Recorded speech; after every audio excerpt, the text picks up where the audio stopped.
30 seconds and counting. 25 seconds and counting. We are still go. 20 seconds. Guidance alert. The guidance system now going internal. 15, 14, 13, 12, 11, 10, 9, 8. Ignition sequence start. 5, 4, 3, 2, 1.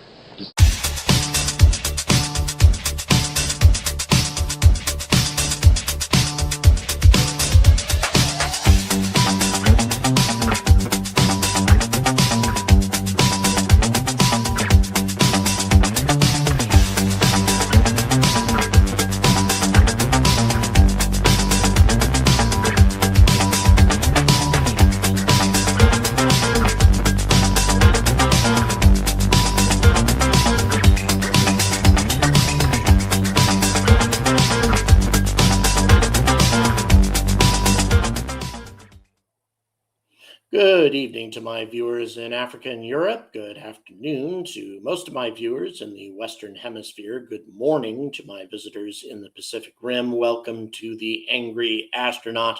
We're going to be discussing UFOs again on our live stream. It's been a little while, actually, since I've done a UFO topic on a live stream, although for those of you who've been watching my channel lately, you have seen that I've been doing a fair amount about the topic. And I'll tell you, one of the reasons is the recent experiences that I've had.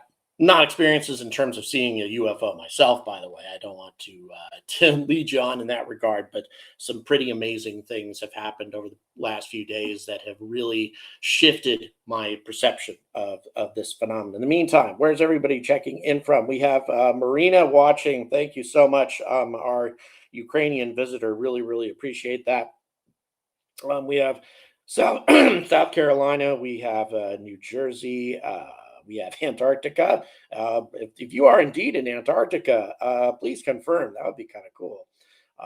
In McMurdo Sound or wherever. Finland, Western Washington State. Hello, Quebec. Hello, New York. Strange sonar sounds. Yes, Oklahoma. We also have Arkansas.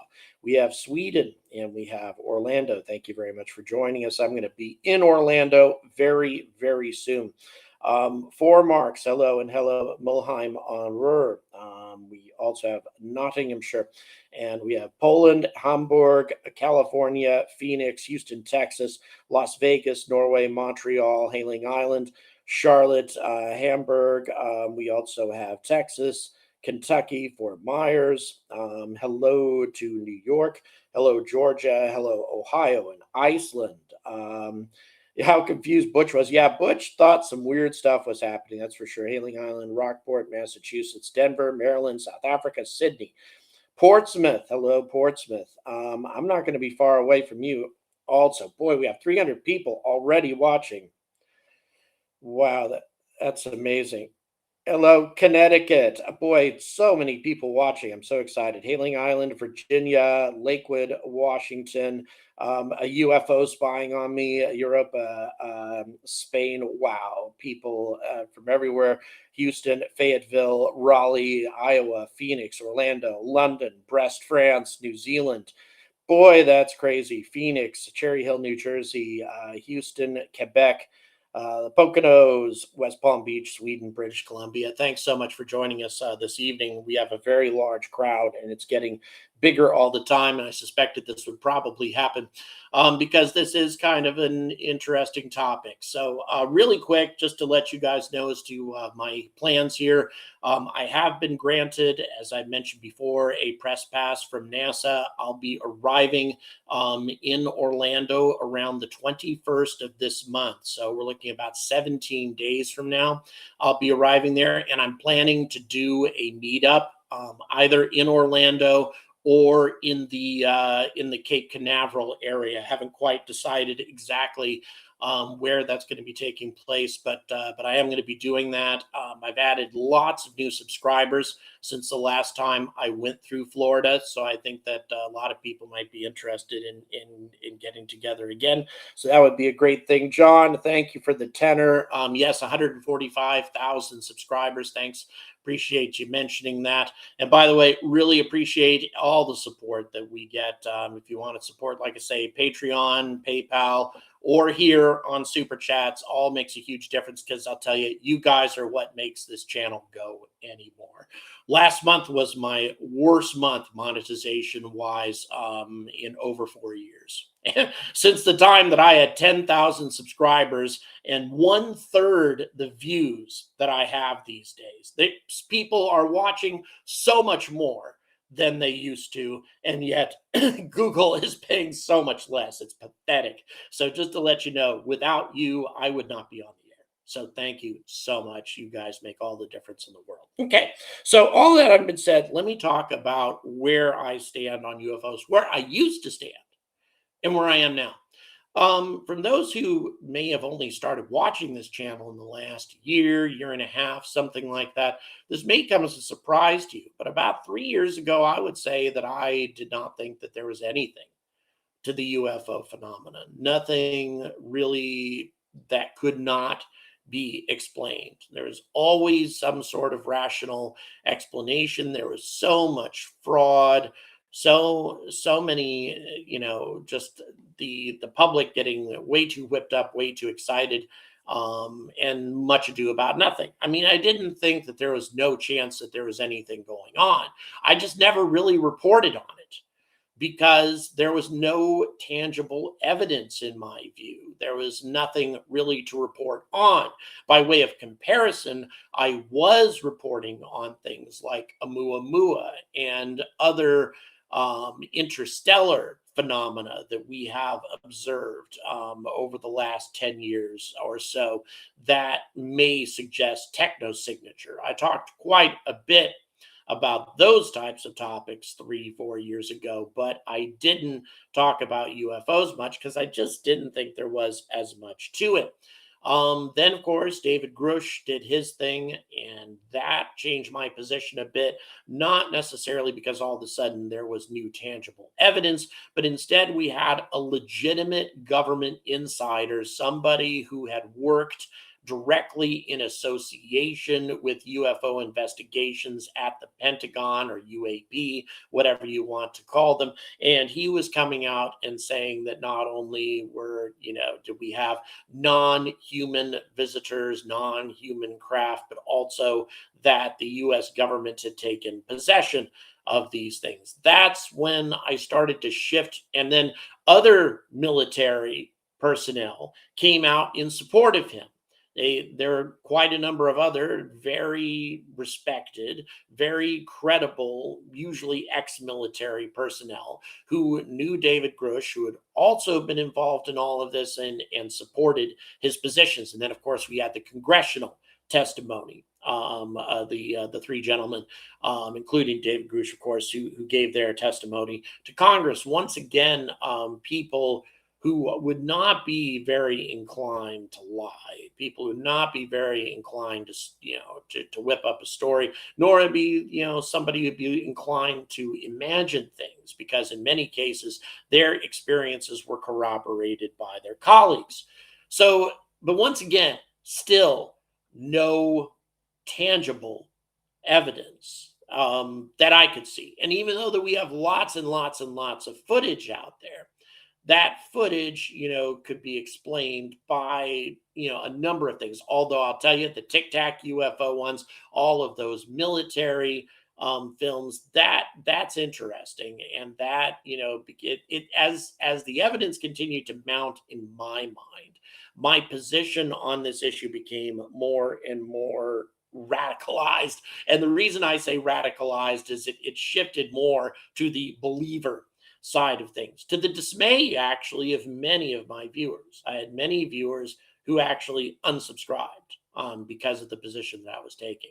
People saying that, that young people, they're accusing me of sabotaging the enthusiasm of young space flight enthusiasts and young space science enthusiasts who would otherwise have gotten excited about all these things and yet would get turned off by my crazy UFO talking.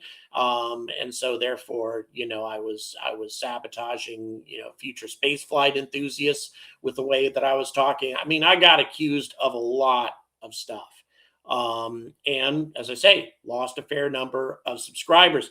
But as you guys know, as you know about my broadcasting, I tended to tell things as I see them, regardless of who I might irritate. And many of you probably know that oftentimes I will broadcast stuff that's critical of SpaceX. And I have lost a lot of my SpaceX fanboy viewership because of my content.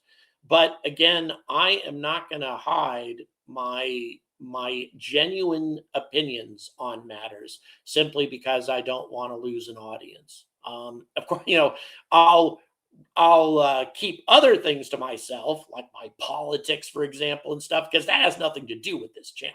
But if we're talking about space flight, space science related subjects, and I do regard UFOs as being legitimately part of that, then my I'm not going to hesitate to speak my mind.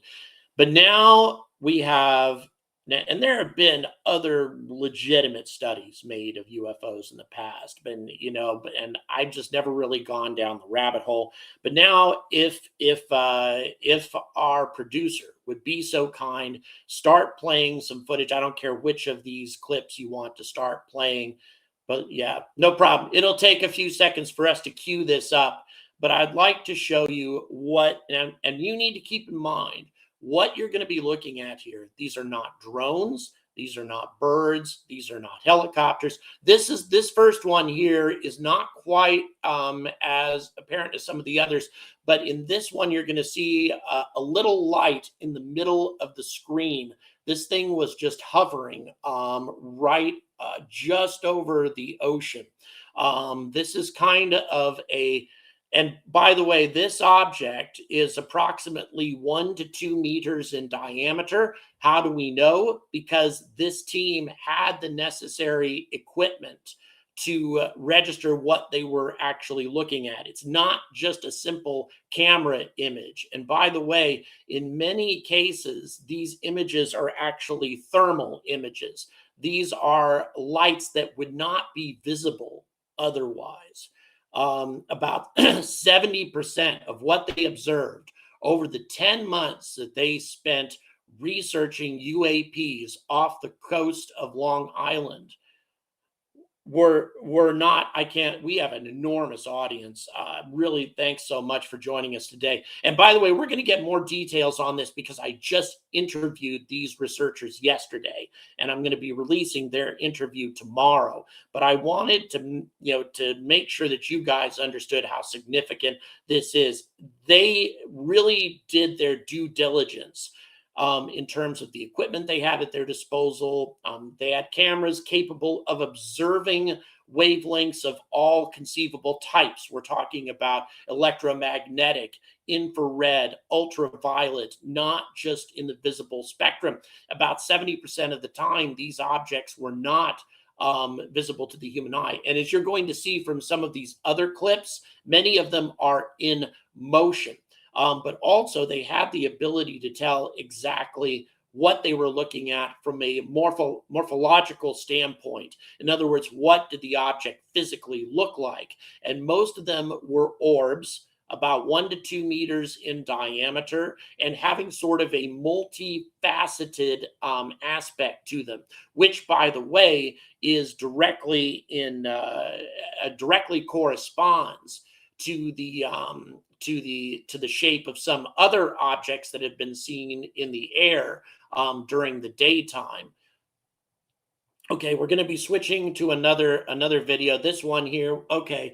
Now this object, again, you're seeing something that is hovering just over the ocean. But as you can see, this one's not sitting on the ocean, as you can see, but rather hovering directly over it. And by the way, again, these things made no sound whatsoever. All right. And again, they also, in many cases, some of these objects didn't have a traditional thermal signature either. They were giving off a thermal signature as if they had some sort of thermal scanner of some kind, but they didn't actually,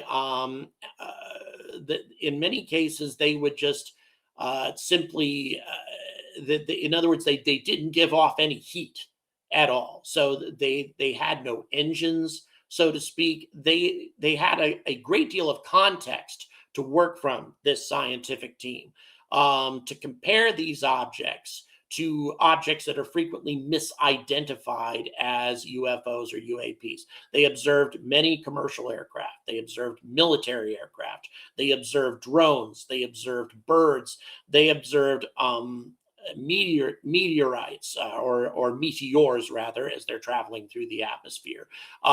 They observed all kinds of objects that are commonly misidentified as UFOs. And again, watch what you're seeing here is they're hitting these objects with LiDAR. Now, this is another really freaky thing. In many cases, these objects would change their location when they were hit by the LiDAR. They would adjust their position. Sliding up a cloud. It's disappearing. To the LiDAR, which is an amazing phenomenon. Thank you so much, What the hell is that? I really appreciate it. I've always thought of you as a believer. Appreciate the $50 Australian. Oh my God! Another one just materialized. Thank you so much. Really appreciate the generosity. Really makes a big difference to this channel. So as you can see, once again, yes, they're hitting it with LiDAR, but in addition, the equipment that they had, they were able to not only tell relative size, distance, that sort of thing, but also the shape, configuration. And the vast majority of them fell into this orb-like shape, but multifaceted, almost like, for those of you who played Dungeons and Dragons, a 20-sided dice, or some of you really got too much into Dungeons and Dragons, a 30-sided dice. I don't know if any of you guys remember that. But in any event, these multifaceted but orb-like shapes, about 2 to 3 meters in diameter, sometimes 1 to 2. Again, falling within the framework physically of what these objects are reported to look like by commercial and military pilots around the world, according to Arrow. Again, moving without sound. That is very significant because they were not that far away. In many cases, we're talking objects less than a kilometer away. This is a truly amazing one. This one that is ascending towards the sky, and you're going to see another object move to meet with it. It's truly just, this one's just mind-blowing. There are 2 objects that meet and meld together into a single object and then vanish into the clouds. Again, if you know in advance that these things are not any of the usual suspects, not balloons, not drones, not commercial aircraft, none of those things, it really puts things into a totally different perspective. And as I mentioned before, I had the opportunity to interview these gentlemen last night. And I can't say that I am, that I have an unerring nose for BS, but these guys did not match that kind of description. These were not hucksters. These are not people that are putting together a fraud. These are instead people who had tens of thousands of dollars worth of equipment, both in terms of cameras, LiDAR, also an active radar array on the vehicle that they were traveling around in, also sonar sensors to detect ultrasonic signals that were sometimes coming from these things, these blasts of ultrasonic noise coming from these objects as they were observing them. And the vehicle that they were traveling around in, called the Nightcrawler, this vehicle had a built-in Faraday cage in order to make sure that all of the external clutter that crowds the airwaves, from cell phones to radio traffic to all of the things that might throw their readings off, that they would be as isolated as possible from these things so that they could focus their efforts on the objects that were being scanned at the time. So I'll tell you, after spending almost an hour speaking with these gentlemen and learning all the details of their research, which, by the way, you guys will get to see tomorrow when I release the complete interview, that's when my position on all of this really shifted even further. Yeah, we're gonna go ahead and cycle through the videos again for those of you who haven't seen them yet. And once again, you guys need to keep in mind these are not the usual suspects, not an aircraft, not a drone, not a balloon, not anything that falls. And this is one of the most amazing ones. The object ascending towards the clouds and then meeting another object up in the clouds. The two of them, again, they got to analyze this footage, not just visually, but with the other instruments at their disposal. And these two objects melded together into one. Now, it could be that one object docked with another or was gobbled up by the other one. Hard to say, but regardless, the two of them met together and then ascended into the clouds. And then these objects here, again, you can see they're hitting them with their LiDAR. And also, I asked them, did these objects, did they behave in a way that corresponded with something under intelligent control? Or did you get the impression that you were instead looking at some kind of atmospheric phenomena that was behaving in a random fashion? Objects that, if the chemistry and the electricity happened to be right at any given moment, was it just something like that? An atmospheric phenomena that we do not yet understand. And their reaction is these objects reacted to the LiDAR. They moved as the LiDAR was shot at them, as if they didn't want to be identified. They didn't want to be scanned.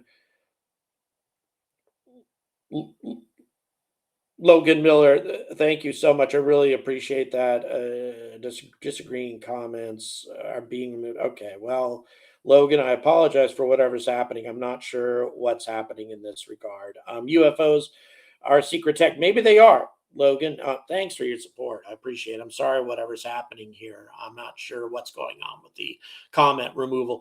And, I also need to be clear at some point as to the things that I believe and the things that I am not yet believing. But what we're looking at here is it when you think of the fact, if you consider that none of the objects that we're observing now, as I said before, fall into that usual category, the usual suspects of what gets misidentified as a UFO. If these things are not those, which again, this team spent 10 months in Long Island. It's a national park in Long Island. You guys will get all the details in the interview tomorrow. This national park in Long Island, where all of the visitors, by the way, after 7 o'clock, visitors are not allowed to be there.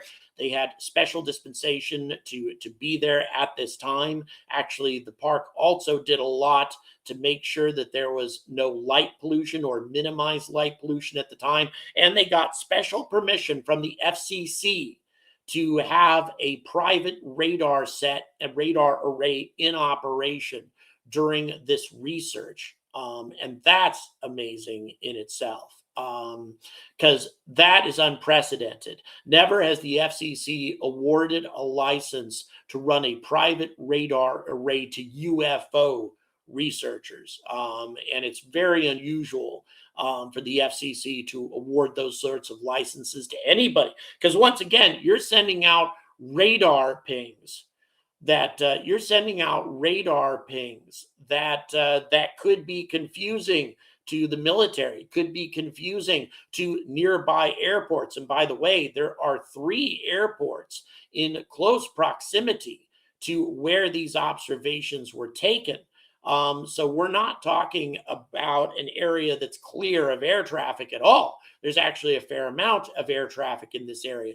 They spent those 10 months closely studying all of the air traffic that typically comes out, that is typically cited in that area, so that they could make a valid comparison between those objects that are not UAPs and the objects that they observed. By the way, these things also tended to only come out late at night, after air traffic is almost completely terminated at most airports. After this is, it's an astonishing phenomenon. Again, that to me suggests intelligent control. Why would an atmospheric phenomena only manifest itself after midnight? That is a very, very strange thing indeed. By the way, this object, whatever it was that they were observing, this one appeared very close to them while they were driving on the beach. They were given an opportunity they observed this one for a full 45 minutes, whatever this thing was. And then other objects appeared also during this time frame. And incidentally, another thing, from the radar observations that they made, these things were intermittent. Sometimes they would appear on radar, and then sometimes they would disappear while they were under observation. Sometimes they would give off a radar signature, and then all of a sudden they would stop giving off radar signatures. Again, in complete contrast to the non-UAP objects that they observed on a regular basis during this time of research. I mean, this is also, a very important thing to keep in mind, is the fact that they, as I mentioned before, they were not carrying out this research in an isolated area that had no air traffic. As I mentioned before, 3 airports relatively nearby where air traffic was routinely passing overhead. So the potential for misidentification being there a lot. But again, they spent 10 months making sure that they knew what everything that could be misidentified looked like, especially the thermal signatures on the engines. That was a big one. Now, balloons, well, again, they had an opportunity to see a lot of those. And again, those balloons don't correspond to what a lot of these objects appeared as. And also balloons, why would balloons only appear late at night? Surely they would be able to observe objects doing the same thing in a similar fashion, just hovering over the ocean in the middle of the day as much as they would at night. Balloons certainly wouldn't just randomly drift over this area only at this particular time of day. Again, the more time that I've taken to think about this, the only conclusion that I can come to, given the amount of time, effort, and instrumentation that this team had at their disposal, there's only 2 explanations here. We're either legitimately looking at real UFOs, whatever you want to call that, something that is definitely unusual, something that definitely doesn't correspond to a man-made object. It either falls into that category, or they're perpetrating some sort of very, very elaborate and expensive hoax. And that, again, I don't see it. I really don't. Popsu, thank you so much. And what made me change my view? Well, this study, the opportunity to interview these two gentlemen, there are other people involved, by the way. They had many other volunteers involved in this research besides just them. But this is what pushed me the rest of the way over into that believer category. That's where I've really started to think that there is something very, very unusual going on, something that doesn't correspond to the man-made objects that we commonly see in our skies. Instead, we are talking about, now, is it extraterrestrial?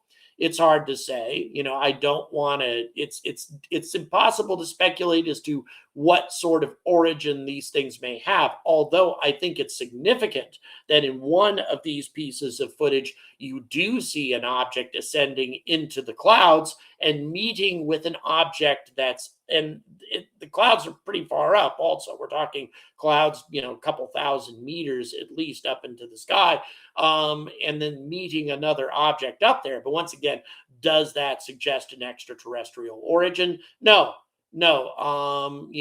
There could be other explanations besides just that. But what it does indicate is that we are dealing with something that cannot be easily explained at all.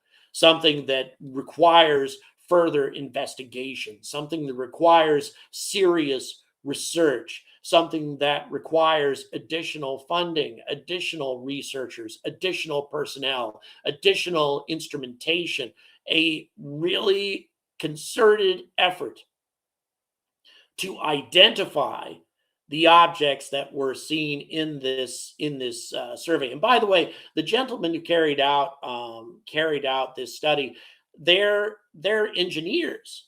Many ufologists, of the more famous ufologists, are quantum physicists, the types of physicists who kind of venture outside the normal pale of scientists, because quantum physics is such a strange discipline. You have to believe unusual things if you're going to be a quantum physicist. But these are engineers, people far more grounded in what is real. And on top of that, one of these engineers worked in the military sector for decades. We're talking people with extensive background, not only in engineering, but also in engineering specifically oriented towards what the United States military commonly makes use of. We're talking people who definitely who are pretty good at identifying aerial craft of human manufacture and did everything they possibly could to gather the necessary equipment, instrumentation, etc., to spot anything that might not have been a legitimate UAP. And by the way, they saw many of them. They include many examples in their study of commercial aircraft and other objects of human manufacture that they spotted during this research. I guess what I'm saying is this is the first really thorough, comprehensive, responsible scientific study that I've ever seen about UFOs. And I'm sure there are others that I just don't know about. But this one is just so legitimate in my mind. And also, to give you an idea, if you're wondering if these guys might be pulling some kind of hoax or something, if they're able to go back out, they're trying to gain the necessary support and funding to do another survey with even better equipment this time around. That I offered to be an attached journalist to their research for an entire month, to stay with them, watching what they're doing for an entire month. And they said, I have an open invitation to accompany them.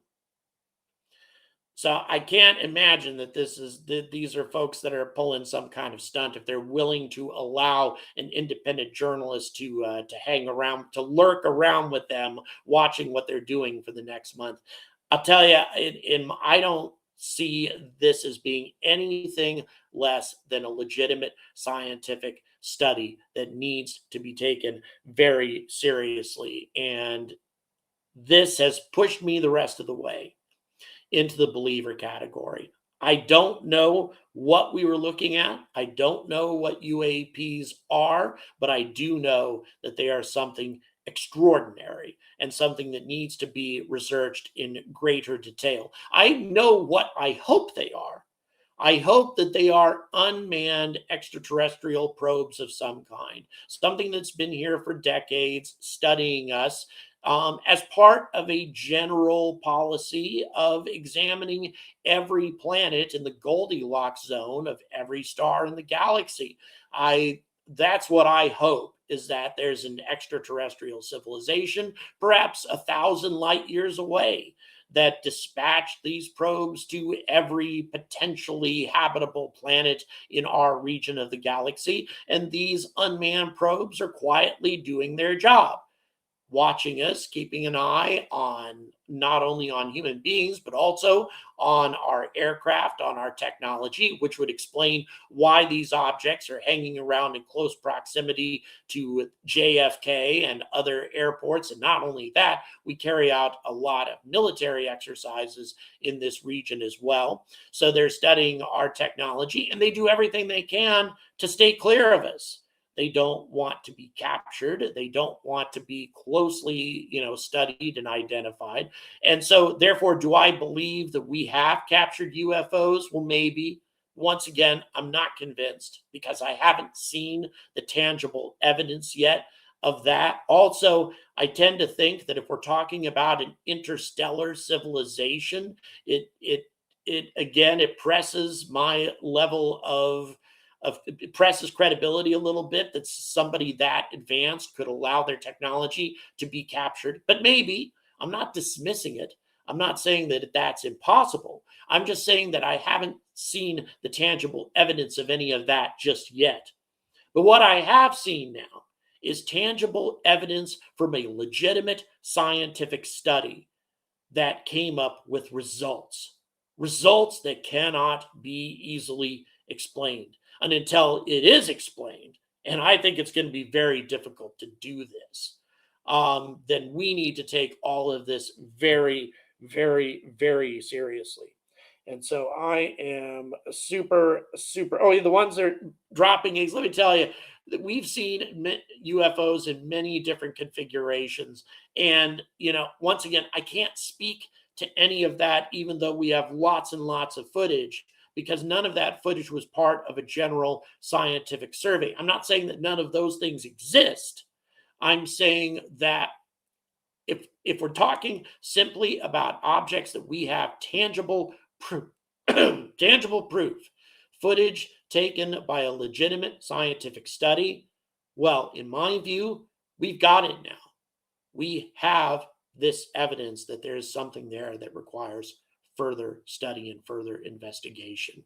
And if the government doesn't take this very, very seriously and actually do something to communicate to the American public as to what exactly is going on off the coast of Long Island and in many other locations all over the world, if Arrow and others do not actually actively investigate any of this, then I definitely feel that the government is suspect at this point. The government and their motivations and what they may be hiding is very suspect if they don't actually take this seriously. But if they do, if they actually send a team of their own to check into this a little bit further, which is what they should do if they are actually concerned about the security of this country, well, then we could have some very interesting discoveries to come. And I can't wait to bring you the coverage.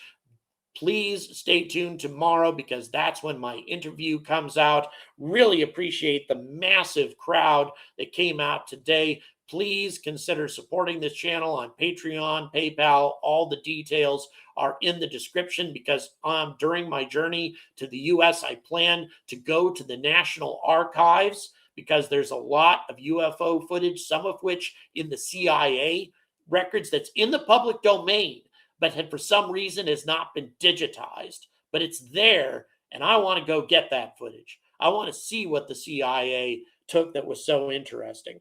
Thank you so much, Pop. So again, I think the reason the government is keeping this quiet, people being scared, shooting at them. Yep, that is very possible. If we just had ordinary people out looking at these things and on an IR scanner or something, yeah, they might start shooting at them. There is a legitimate reason, perhaps, to keep this from the public. But at the same time, there's only so long that they're going to be able to do this with researchers like this investigating. So once again, please stay tuned. I'll be bringing you more details on this tomorrow. Thanks so much for tuning in, everybody. And until next time, stay angry about space.